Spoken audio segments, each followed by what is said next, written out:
오늘은 13번째를 맞는 한국교회가 함께 하는 생명 보듬 주일입니다. 이날에 함께 생명의 소중함을 나누어 보고자 하는데요. 사람에게 있어서 가장 소중한 것이 무엇이냐라고 물어본다라고 한다면 제각기 다 소중한 것들을 이야기할 겁니다. 어떤 분들은 돈이 소중할 수도 있고, 어떤 분들은 명예가 소중할 수도 있고, 어떤 분들은 자녀들이 소중할 수도 있습니다. 하지만 무엇보다 가장 소중한 것이라고 한다면 생명이겠죠. 생명. 왜 생명이 가장 소중하냐? 앞서 말씀드렸던 것, 돈이든 성공이든 명예든 자녀들이든 이 모든 것들이 생명이 있어야만이 가능한 것이기 때문입니다. 생명이 있어야 무슨 일이든지, 무슨 계획이든지, 무슨 소망이든지 비로소 가치가 주어지기 때문입니다. 돈과 물질이 많다 할지라도 생명이 없다면, 권세와 명예가 출중하다 할지라도 생명을 잃어버리면 아무런 의미가 없습니다. 그러기에 가장 높은 선, 지고의 선이라고 한다면 생명이고, 생명이야말로 모든 가치이자 가치의 근원이라고 말씀을 드릴 수가 있겠습니다. 그리고 예수님은 이 생명에 관해서 아주 분명하게 가르치셨습니다. 마태복음 16장 26절, 사람이 만일 온 천하를 얻고도 제 목숨을 잃으면 무엇이 유익하리요? 사람이 무엇을 주고 제 목숨과 바꾸겠느냐라고 하였습니다. 이렇게 귀한 생명을 하나님은 우리에게 은혜로 주셨습니다. 그리고 오늘 본문은 그 생명을 아주 잘 또 설명하고 있습니다. 우리가 앞서 읽었지만 한 번 더 읽어보도록 하겠습니다. 요한복음 10장 10절 시작.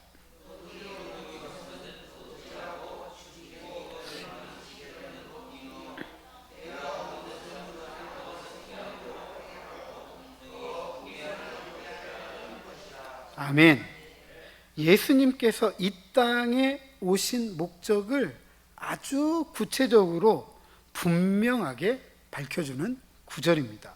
예수님은 우리에게 생명을 주시기 위해 이 땅에 우리에게 오셨습니다.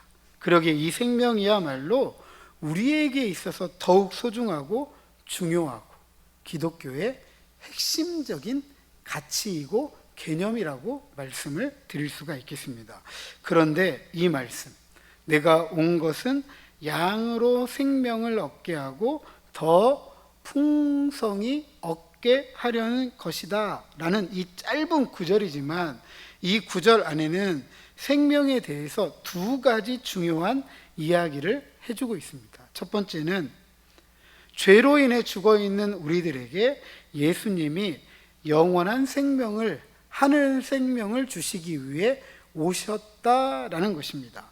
예수님을 만나고 알기 전에는 우리는 살아있지만 죽은 존재입니다. 마치 나무에서 가지가 떨어져 나간 것과 마찬가지입니다. 떨어져 나간 가지는 역시 무성한 잎을 가지고 있고 생명이 있는 것처럼 보이지만 그 가지는 살았나요? 죽었나요? 죽었죠. 왜 죽었죠? 생명의 뿌리인 줄기로부터 떨어져 나가 있기 때문에 그렇습니다. 이처럼 우리도 생명의 뿌리, 근원이신 하나님으로부터 떨어져 나간 버려진 가지와 같은 존재이기 때문에 살아있는 것처럼 보이지만 죽어있다라고 말하는 것입니다. 하지만 예수님의 십자가를 통해 우리에게 하늘의 생명을 다시 허락해 주셨습니다. 십자가의 은혜로 구원받은 생명을 가지고 영원까지 우리는 이 생명을 가지고 우리에게 주어진 삶을 살아갈 수 있게 되었습니다. 두 번째는 우리가 생명을 얻었는데 더 풍성하게 얻게 하려는 것이다 라고 하였습니다. 예수님은 우리에게 생명을 주셨는데 그 생명을 주신 것은 우리가 주어진 생명을 스스로 알아서 살아가도록 내버려 두신 것이 아니라는 것이죠. 그 생명을 더욱더 풍성하게 누리도록 더 풍성한 생명을 얻게 하려는 것이다 라고 하신 것입니다. 이 개념은 우리에게 참으로 낯섭니다. 생명이면 생명이지 풍성한 생명은 무엇인가? 생명을 더한다라는 것은 무엇인가라고 되묻지 않을 수 없습니다. 그렇다면 생명을 더 풍성하게 한다라는 것은 무슨 의미일까? 이 표현을 우리 성경에서 딱 한 번 더 찾을 수가 있습니다. 바울이 쓴 로마서 5장 20절에 똑같은 헬라어 단어가 쓰입니다. 5장 20절 제가 읽어드립니다. 율법이 들어온 것은 범죄를 더하게 하려 함이라. 그러나 죄가 더한 곳에 은혜가 더욱 넘쳤나니. 이 구절에서 더욱 넘쳤다라는 것이 더 풍성히 얻게 한다는 것과 똑같은 헬라어 단어를 쓰고 있습니다. 그것은 이런 의미이죠. 넘쳤다, 더욱 넘쳤다, 차고 넘쳐서 흐른다라는 이야기죠. 차고 넘쳐서 흐른다. 그렇다면 하나님께서 우리에게 주신 은혜, 이 은혜는 제한적인 은혜가 아니에요. 물컵에 물을 따를 수 있는 만큼만 주시는 은혜가 아니라 그 물컵이 차고 넘쳐서 흐를 정도로 주신다라는 의미이죠. 이걸 생명에 또 바꾸어서 표현하면 우리에게 생명을 주셨는데 이 생명을 더 풍성하게 얻게 하신다라는 것은 이 생명이 차고 넘쳐 흐르게 하신다라는 것입니다. 겨우 힘겹게 살아갈 만큼만 생명을 주시는 것이 아니라 그것을 뛰어넘어서 활기차게 또 나아가서 힘겹게 살아가는 사람들에게 함께 활기를 가지고 살아갈 수 있는 그런 생명을 우리에게 주셨다라는 사실입니다. 이런 생명을 주시기 위해 예수님께서 이 땅에 우리에게 오신 줄로 믿으시기 바랍니다. 그리고 우리가 이런 생명에 대해서 이야기할 때 우리가 세 가지 차원에서 좀 이야기를 할 수가 있을 것 같아요. 첫 번째는 우리 몸의 차원에서의 생명입니다. 이건 아주 원초적인 거죠. 원초적인 것. 우리가 지금 살아있는 것은 생명을 가지고 있기 때문에 살아가고 있습니다. 우리가 오늘 이 예배의 자리에 나온 것은 지난 밤에 하나님께서 우리에게 생명을 거두어 가시지 않고 그대로 주셨기 때문에 호흡하고 건강하게 이 자리에 나왔습니다.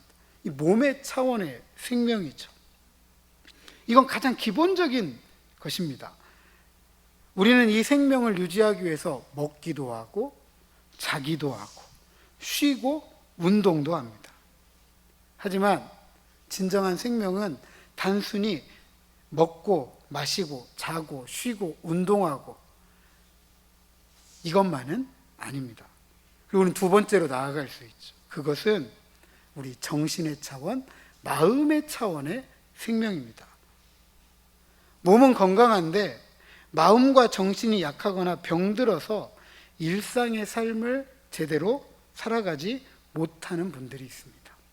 성경에도 보니까 마음은 뭐를 마르게 한대요? 마음의 병은 뼈를 마르게 한대요. 우리 사회를 보면 이렇게 정신적으로, 심리적으로 건강하지 못한 사람들이 많이 있습니다. 어젠가 TV를 보니까 요양원에서 이 보호해 주시는 분인데 항상 보호를 받던 분이 갑자기 정신적으로 혼란을 겪었던지 얼마나 때렸던지 보호하시는 분이 생명을 잃었습니다.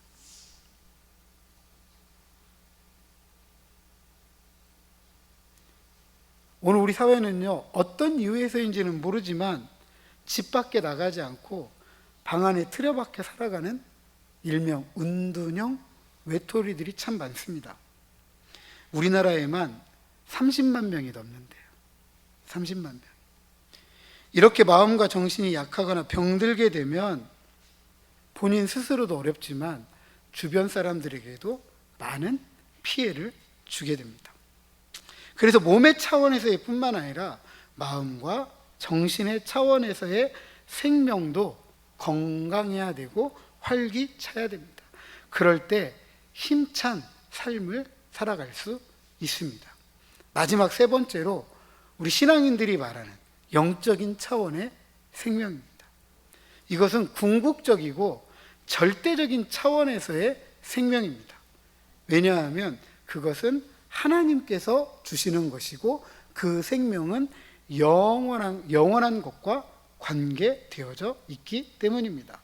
오늘날 세상은 이 몸의 차원에서의 생명, 마음과 정신 차원에서의 생명은 굉장히 강조하고 다루고 있고, 최근에 저희 나라에서도 정신보건 건강에 굉장한 돈을 투자하고 있습니다. 여러분들에게 정신적으로, 심리적으로 좀 어려움을 느낄 때 몇 번으로 전화를 하겠죠? 기억하시네요. 109. 이렇게 전화를 하시면 여러분 상담 다 해줘요.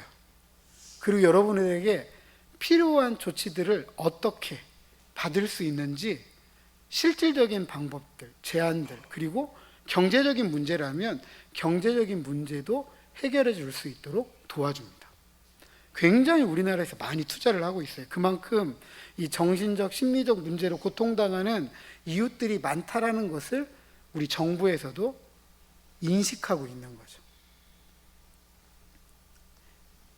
근데 이렇게 세상은 많은 관심 또 강조하고 그것에 필요한 적합한 방법들을 제공해줘요. 그런데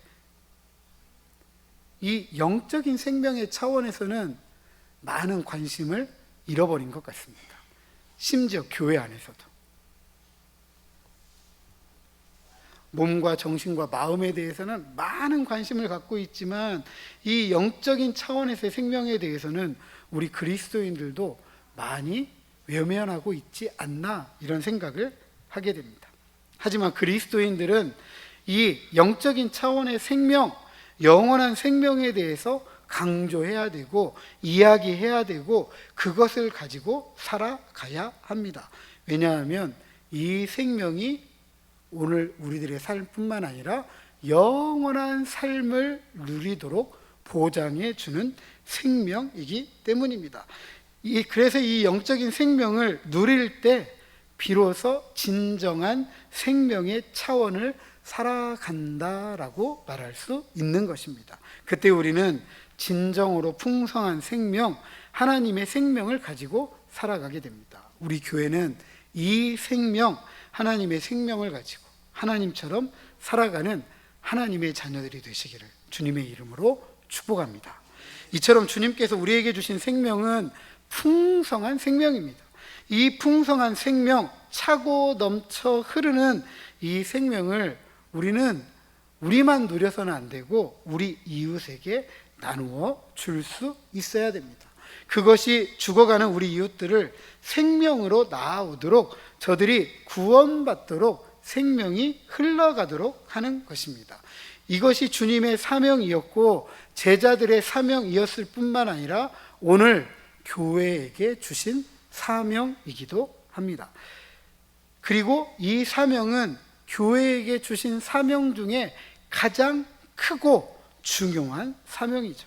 그래서 우리는 우리 이웃들에게 생명을 복돋아주고 생명을 살리고 생명이 생명되도록 해야만 하는 것입니다. 하지만 오늘 우리가 살아가는 세상을 보면 암울한 죽음의 문화가 얼마나 가득하게 드리워 있는지 우리가 부정할 수 없는 현실을 살아가고 있습니다. 전쟁, 분쟁, 테러, 폭력, 무고한 사람들이 생명을 빼앗기고 있습니다. 아까운 생명을 잃어가고 있습니다. 이제 뭐 한두 명 죽는 거에 대해서는 별로 예민하지 않은 것 같아요. 그리고 곳곳에서 전쟁과 분쟁과 테러, 폭력으로 많은 사람들이 죽어가니까 별로 죽는다는 거에 대해서 그렇게 크게 와닿지 않는 것 같아요. 전 세계가 한꺼번에 멸망해야 충격적일런지, TV에 울부짖고 있는 그 어머님들의 눈물, 부모들의 눈물, 부모를 입은 아이들의 눈물, 그렇게 선하게 다가오지 않는 것 같아요. 이뿐 아니잖아요. 자연재해로 수많은 사람들의 생명을 잃어가고 있습니다. 갑작스러운 사건, 사고로 사람들의 생명이 죽어가고 있죠. 육신의 질병 때문에도 그렇고요. 우리가 얘기하지 못한 세균이나 바이러스로 인해서 또 많은 사람들이 죽어갑니다. 심지어 살기 좋은 세상이 되었다라고 하는 이런 세상에서도 살기가 너무 힘들어서 자기 목숨을 스스로 포기하는 분들이 자꾸만 늘어가고 있습니다. 우리나라의 자살률을 여러분 몇 번 얘기했습니다. 2023년 통계를 보면 인구 10만 명당 30명 가까이 되시는 분들이 죽어가고 있습니다. OECD 평균 약 10.7명입니다. 11명. 인구 10만 명당 11명 정도. 우리나라는 그 중에서 가장 최고입니다. 통계청 자료에 의하면 한 해의 우리나라 자살자는 약 14,000명이 됩니다. 이것을 하루로 쪼개서 계산해 보면 하루에 우리 주변에서 약 33분이 스스로 생명을 내려놓습니다. 연예인, 학생, 젊은이, 노인, 건강한 사람, 병약한 사람, 돈 있는 사람, 돈 없는 사람, 배운 사람, 배우지 못한 사람.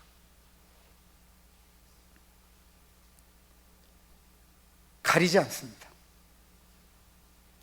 그래서 어떤 분은 이런 우리의 현실을 이렇게 표현하더라고요. 자살 공화국이다.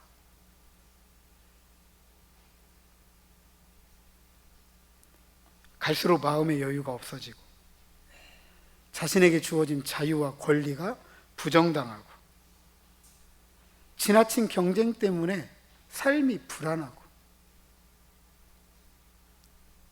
내일에 대한 확실한 보장이 없다 보니까 매일 걷는 이 발걸음이 너무나 위태한 거예요. 이런 문화가 죽음의 그림자죠.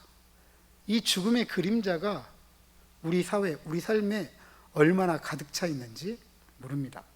바로 이때 넘치는 생명을 얻은 우리는 생명의 역사를 일구어내는 하나님의 자녀들로서 이 땅 위에 굳게 서 있어야 하는 것이죠. 바로 생명을 보듬는 것입니다. 소중한 이 생명이 생명이 되도록 해야 하는 일들, 그것이 바로 생명 보듬이, 교회에게 주어진 사명을 감당하는 것입니다. 그래서 우리는 예수님의 말씀을 기억해야 합니다. 내가 온 것은 양으로 생명을 얻게 하고 더 풍성히 얻게 하려는 것이다. 저를 따라서 한번 하시죠. 예수님이 오신 목적을 받아들여서 나도 사람들로 하여금 생명을 얻게 하고 더 풍성히 얻도록 하는 생명 보듬이가 되겠습니다. 사람의 생명을 구하는 일보다 더 아름다운 일이 없어요. 그래서 전쟁이라든지 분쟁이라든지 테러라든지 폭력이라든지 자연재해라든지 사건과 사고가 있을 때 사람들이 달려가잖아요. 그죠?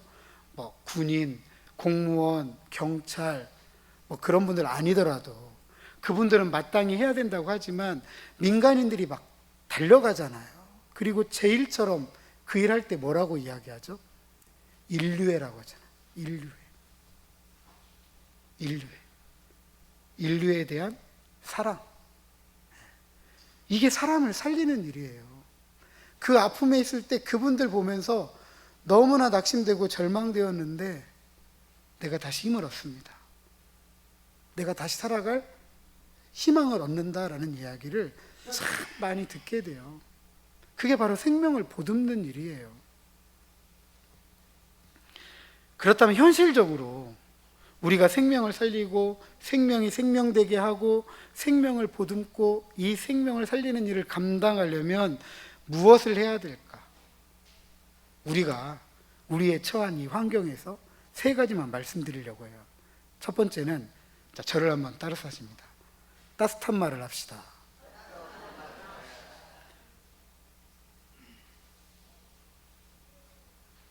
따뜻하게 대해 주셔야 돼요. 따뜻하게. 우리가 사람들에게 따뜻한 사람, 부드러운 사람이 되면 사람을 살릴 수가 있어요. 차디찬 겨울에 이 생명들이 단단한 땅속 깊이 움츠려 있잖아요. 그런데 봄이 되면 이 생명이 그 땅을 비집고 올라옵니다. 왜 그렇죠? 왜 그렇죠? 추운 겨울이 지나가고 따뜻한 봄바람이 왔기 때문에 그래요. 생명은 따뜻할 때 피어나잖아요. 우리 자녀들 그렇게 키우셨잖아요. 따뜻하게. 눈물로. 그래서 우리 아이들이 이렇게 건강하게 자랑할 만큼 장성한 거예요. 그러니까 우리 이웃들에게도 따뜻하게 대해주셔야 돼요. 따뜻하게. 봄처럼 따뜻한 사람이 될 때 생명을 살리게 되는 것입니다. 두 번째로는 저를 한번 따라서 하십니다. 말을 잘합시다. 옆에 있는 분들에게 한번 권면하시죠. 말을 잘합시다. 그것밖에 안 돼?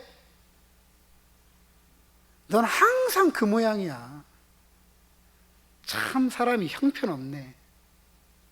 차라리 나가 죽어라. 밥값 좀 해라. 참 한심하다. 왜 사냐? 왜 살아? 너 없어도 돼. 차라리 나가 죽어라. 듣기 좋으세요? 듣기 좋으세요? 듣기 좋으실 분은 한 분도 없을 거예요.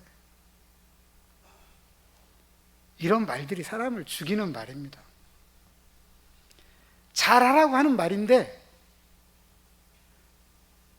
본인은 그렇게 하는 말이잖아요. 그죠? 진심으로 하는 얘기는 아니잖아요. 근데 상대방은 그걸 진심으로 들을 때가 있어요. 상대방은. 그래서 뭘 잘해야 된다고요? 말을 잘하십니다. 옆에 있는 분들에게 한 번 더 권면하시죠. 말을 잘합시다. 우리 속담에 말로 천냥빚도 갚는다고 했거든요. 그 왜 그런 속담이 있겠어요? 옛날에 했던 말인데 지금까지도 그 이야기가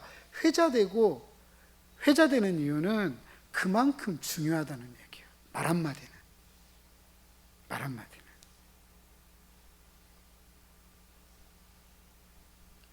앞서 이야기했던 그런 이야기들은요, 처음에는 그냥 농담인 줄 알고 그러더라도 자꾸 듣다 보면 마음이 상해요. 마음이 상하게 되면 자존감이 떨어집니다. 자존감이 떨어지게 되면 결국 자기를 부정하게 돼요. 나 같은 사람은 필요 없는가 보다. 나 같은 사람은 없어져야 되는가 보다. 그게 결국은 생명을 그래서 내려놓는 거예요. 그러므로 한마디 말도 격려하고 위로하고 용기를 북돋주고 세워줘야 됩니다. 그럴 때 한 사람이라도 살리게 되는 것입니다. 세 번째로 저를 한번 따라 하십니다. 관심을 가집시다. 관심을 가집시다. 연약한 사람 많아요. 부족한 사람 많습니다. 명예도 없고 못 배우고 가난한 사람 맞습니다. 성경은 이런 사람들을 보살펴라, 돌봐라 라고 가르칩니다. 하나님은 나그네 고와 과부를 위해 추수할 때에도 이들을 위해 밭의 모퉁이, 돈의 모퉁이의 곡식을 남겨놓도록 하였습니다. 그것 때문에 살았던 성경의 인물이 있잖아요. 누가 살았어요? 나오미와 룻이 살았잖아요. 예수님도 이들에게 관심과 사랑을 잊지 않으셨고 친구가 되어 주셨습니다. 그러기에 진실로 나보다 약하고 부족하고 못 배우고 없고 가난한 이들을 위해 관심을 갖고 사랑을 쏟고 친구가 되어 주셔서 한 생명을 살리는 우리가 되시기를 주님의 이름으로 축복합니다. 우리 옆에 있는 분들에게 한 번 더 권면하십니다. 관심 가집시다. 네. 한 번 더 보시면서 나한테 관심 좀 가져.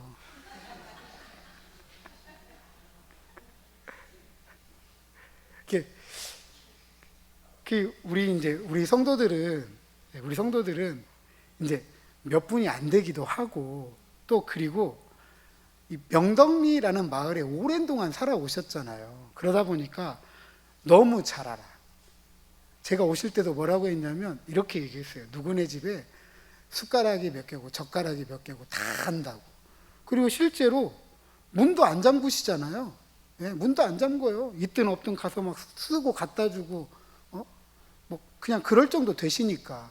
그런데 제가 이제 십몇 년 이렇게 지내다 보니까 너무나 잘하니까 관심을 갖는 것처럼 보이는데 관심은 별로 없어요. 여러분들이 사랑이 없다라는 거 아니에요. 사랑이 많아요. 그런데 그냥 늘 알고 있다고 생각을 하기 때문에 그냥 평소에 농가밭에 가 있고 뭐하고 거의 루틴도 알아. 이분이 오늘 뭐하고 거의 알아. 그러니까 별로 평소에 큰 관심을 잘 안 쏟으시는 것 같아요. 그런데 사람의 일이라는 건 알아요, 몰라요? 몰라요. 그러기 때문에 관심 가지셔야 돼요. 자, 옆에 있는 분들이 한 번 더 이야기하십니다. 나한테 관심 좀 가져.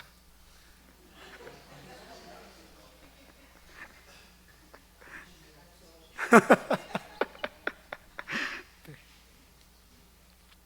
말씀을 맺겠습니다. 조동아 시인이 쓴 나 하나 꽃피어. 네, 잘하시네요. 네. 오늘 생명 보듬주일, 생명을 나눠주는 삶의 결론을 맺고자 합니다. 나 하나 꽃피어 풀밭이 달라지겠느냐고 말하지 말라. 네가 꽃피고 나도 꽃피면 결국 풀밭이 온통 꽃밭이 되는 것 아니겠느냐. 나 하나 물들어 산이 달라지겠느냐고 말하지 말라. 내가 물들고 너도 물들면 결국 온 산이 활활 타오르는 것 아니겠느냐. 사랑하는 성도 여러분, 생명을 살린다는 거창한 생각은 중요하지 않습니다. 생명을 보듬고 살리기 위해 내가 받은 풍성한 생명을 내가 먼저 나누어 줄 때 내가 만나는 사람들에게 살리는 말하고 따뜻하게 대해주고 마지막으로 연약하고 부족하고 못 배우고 없고 가난한 이웃들을 관심 갖고 잘 보살피고 돌보아 주는 것, 이것이 생명을 보듬고 생명을 살리는 일인 줄로 알고 그런 생명을 살리는 일에 함께하는 저와 여러분 우리 모두가 되시기를 주님의 이름으로 축복합니다.